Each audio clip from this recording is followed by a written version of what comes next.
The Captain Kirk Show, and today we have an exclusive interview with Rodney Price, known to us as Bone to Killer. Bone to Killer, my brethren, well going, family? Yo, Kirk, yes, Captain, what's up, man? Bone to Killer, welcome to the Captain Kirk Show, family, and let's get right into it, my brethren, let's get right into it. How did you, Bone to Killer, get started in the business? Oh, well, it's a long story, you know, it's from back in the days of my father have a liquor store, the music playing at the yard, you know, so I had a musical influence from a tender age, so it was time like in 1986 when we started practicing DJing, and we used to go to the dance and watch DJ like John Wayne and Tolo T and Pompidou and Super Cat and Shoes Wheel and Junior Reid, and that's where the influence all came from, you know?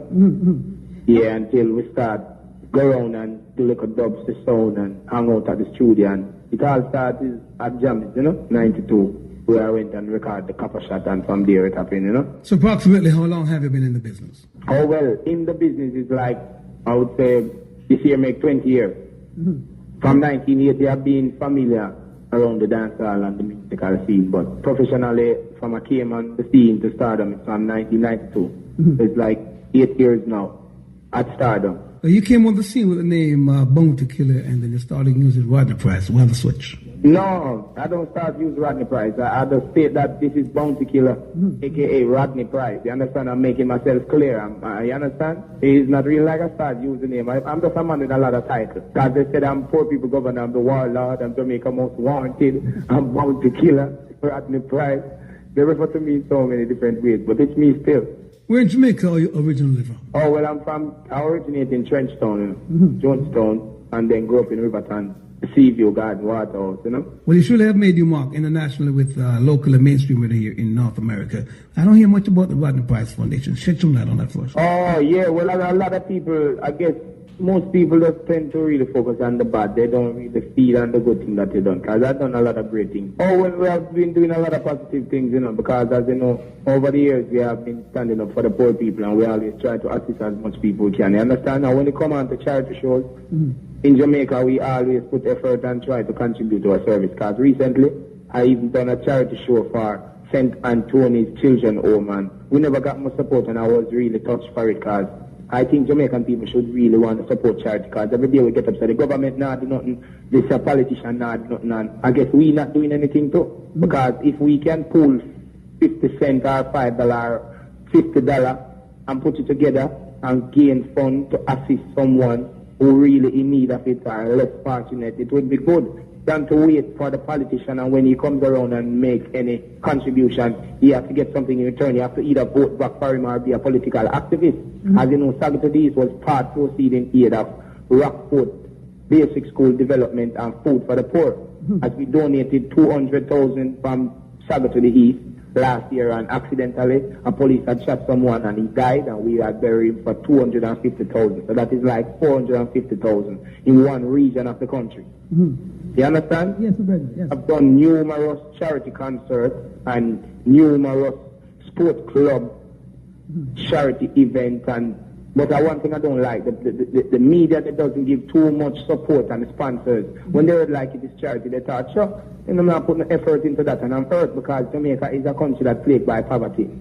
So I think Jamaican people should really like to assist people and like to give and like to support charity and help out back each other. You understand? So every day people come to me, boy, Bounty, we do this charity show, and we do sometimes even ask me, I can't find time to do it because there's so many things I have to do, and I don't have two of me, just me alone. Now, we've mentioned some names earlier, Bone to Killer, Rodney Price, Poor People's Governor, but there's one name that people misinterpret back in the early stage of your career, the name Warlord, which some people have thought that you represented gangster through your music. Want to elaborate on that for us? Well, let me explain that now. The name Warlord, some people doesn't know what the name Warlord meant. All right. Don't they say that the Lord is your light? All right. Don't they say that the Lord is your light and your salvation? The Lord, the word Lord means above them all. When you say the word Lord, it means the Lord of the warriors. So he commands the warriors to do whatever is right or whatever he thinks is necessary. So the warlord is not a man who go and boots and intrigue war and incite war. The warlord is a man who go and make a speech and make a stand and take a stand in war and resume peace or unity. The man who go around and plague and make war is a warrior, a warmonger. A warmonger or a warrior is someone who does war and war and war until he's over in war. A warlord is someone who can step in the middle and war and say, listen me, I'm the lord of the warrior. So listen, there shouldn't be no war, and he solved the war. As you notice, I'm the DJ who said, we're over with clashing and DJ should stop the songs against each other. If you notice, me are the one who rushed Gringo and fully loaded 2 years ago. So if I was the warlord who walk and boots war as a warmonger, I would gladly take his invitation and go up there and war. So I was a guy who come up and been in a lot of battles and a lot of war and a lot of fiction and rivalry.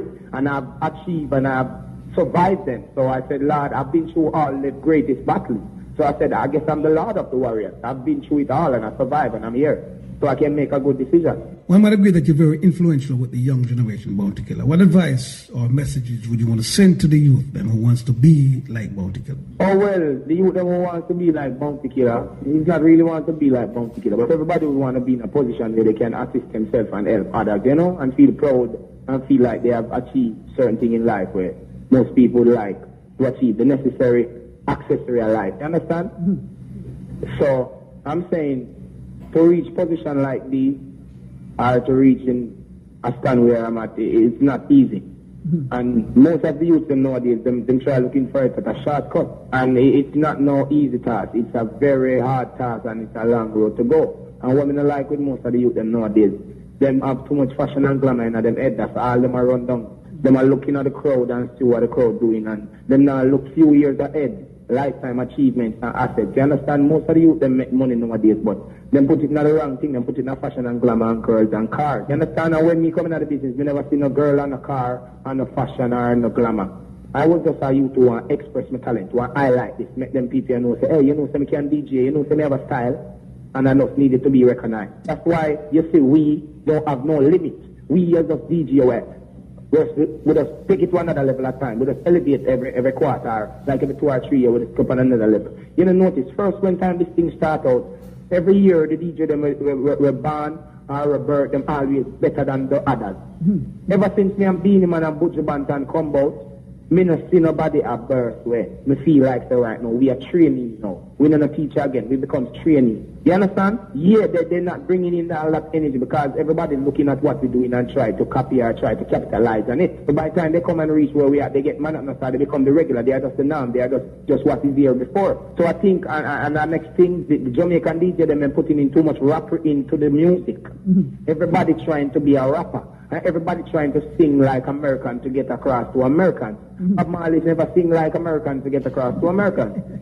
Bob Marley sing what's going on around him in Jamaican and American, find it familiar and interesting and try to investigate and find out and comprehend. But I don't know why people try to sing rapping, and you know why? The worst thing you can do is try to rap in America. Americans tired of rapping. Everybody around the way can rap. The reason why reggae music break in the world, it was an alternative.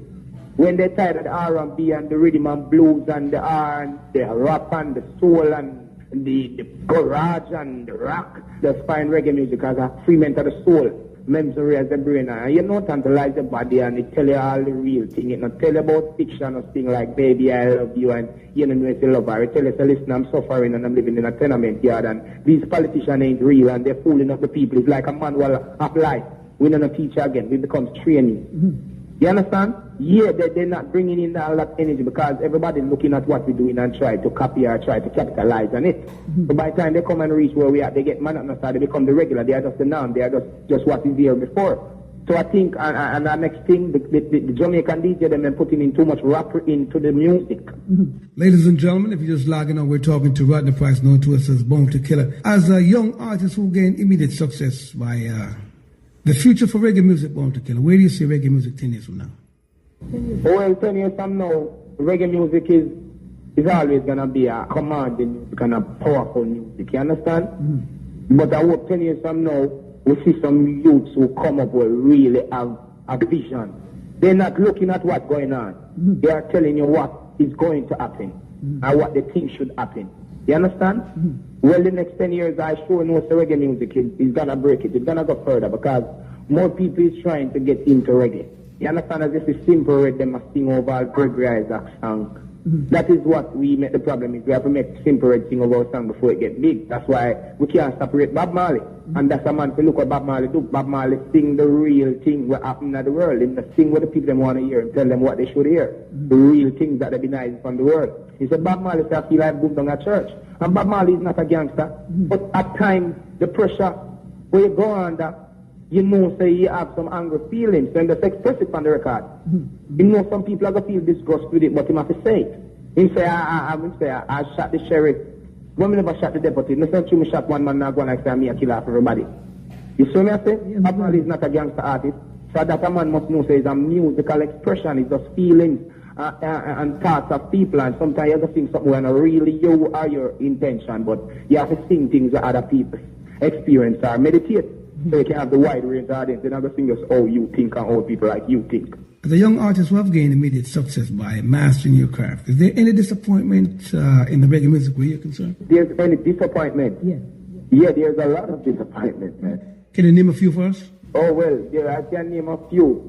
The worst disappointment right now I see in the business is for the young artists. These producers, everybody that came up with a rhythm, the first thing they want to do is go get a Bounty, a Beanie, a Capleton, a Buju Banton, some hype people, some people that the name is mentioning. They're not doing anything for the business.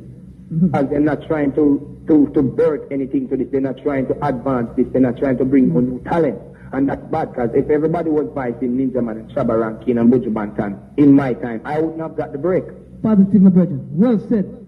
And I met up on a lot of young artists out there. They are very talented. They're even greater than me, because I'm a man who, if you're greater than me, and I believe, if I believe that you're greater than me, because you don't even have to be greater than me, but poor you have that influence to captivate my mentality to believe that you are better than me, I will say it. I'm not scared. Just like why I tell the world that Shabba Rankin is the DJ who I really look up to. You understand? Buju Banton and Shabba Rankin, those are the two DJs with the biggest influence on my career. And I'm proud to say it, because they should know. It would make them feel good to know that, yes, good people and great people look up to you and listen to you and have work as outstanding monument. You see what I'm saying? So the producers, them, I'm upset with most of them, because they don't like to try new talent. They are looking for a star. They are not trying to find a star. They want to see someone look like a star, sound like a star. How can we change all these misconceptions, boy? I mean, there's no word to sum up your respect, my brother. Because like and the next thing, the chart, the people from the chart, the song that you love and you really request, most of the time, they are not the one you see in the chart. And that's another bad thing. You understand? Our chart should be exactly what the people move into and what the people respond to at the clubs and what they request on the radio. And the media is the next thing too. Them only like to hype up the controversial and rivalry of the artists.